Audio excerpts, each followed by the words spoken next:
Do you guys believe in ghosts? Little apparitions that just float around in their little white gowns? Well, if you do, you saw what I'm looking at, you'd be freaking out right now. But I want to calm you down because those are not ghosts. Those are just baby avocado trees.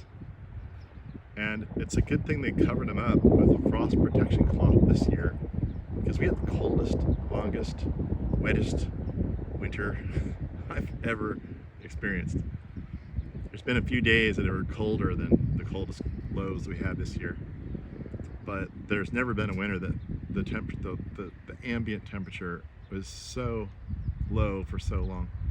And we had quite a few frost nights. Turns out the ocean was like 1 to 4 degrees lower in temperature offshore for pretty much southern Oregon all the way to northern Baja for most of the winter. That didn't help matters, and it may have contributed greatly to all of that cold. But anyway, these guys, yeah, they did a good thing. They're trying to establish some avocados up here. You can kind of see, even in Southern California, even in commercial growing districts, you have to worry about frost. So on the top of the hill there, established middle-sized trees, those are all avocados. Down lower, those are all citrus. And in between where they just redid it, those are all new avocados.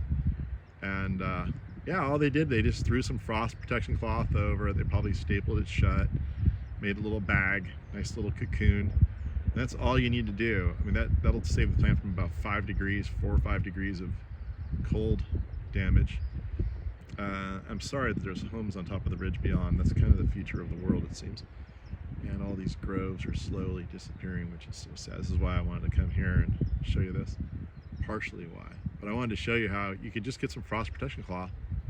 If you think you're in an area where your trees might be vulnerable to cold for the first winter when they're small, you just get some frost protection cloth, throw it over. There's all kinds of tricks you can do. You can have Christmas lights on it. You can put big jugs of water under it that'll warm up during the day and release heat at night. Rocks will do that. Black pipe filled with water. Tie that to the trunk of the tree. And you know, there's a reason why. Look how beautiful the ones above look, right? They're just dark, beautiful green. That's because they're established. So a bigger tree is so much hardier than the little babies when you start. That's why we encourage big plants to begin with, the Golden Gate palms. And we've got some big ones, let me tell you that. How's Trump say it? Let me tell you this. Something like that. Anyway, I'll tell you this much, or something. I don't know. Maybe that's not it. I'll have to go back and look at the tapes. But yeah, so you know, do whatever you can to get your trees going. And then once they get big, you probably don't have to do anything. Worst that might happen is the top might freeze. That would have to be a pretty severe freeze, like 25, 24, 23 degrees to make that happen. But yeah, just wanted to show you this interesting apparitional setup here. And I'll show you all the trouble I went through to get you this video. Look, see, I didn't break any laws. I didn't go in there. And I had to climb up on top of my roof. I bought a few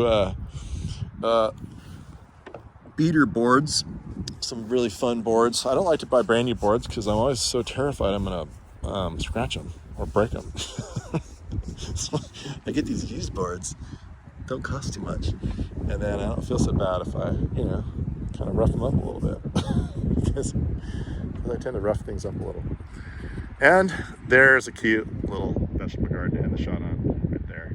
And I'll get you on the purple cabbage. How's that? Look at the cabbage stripe.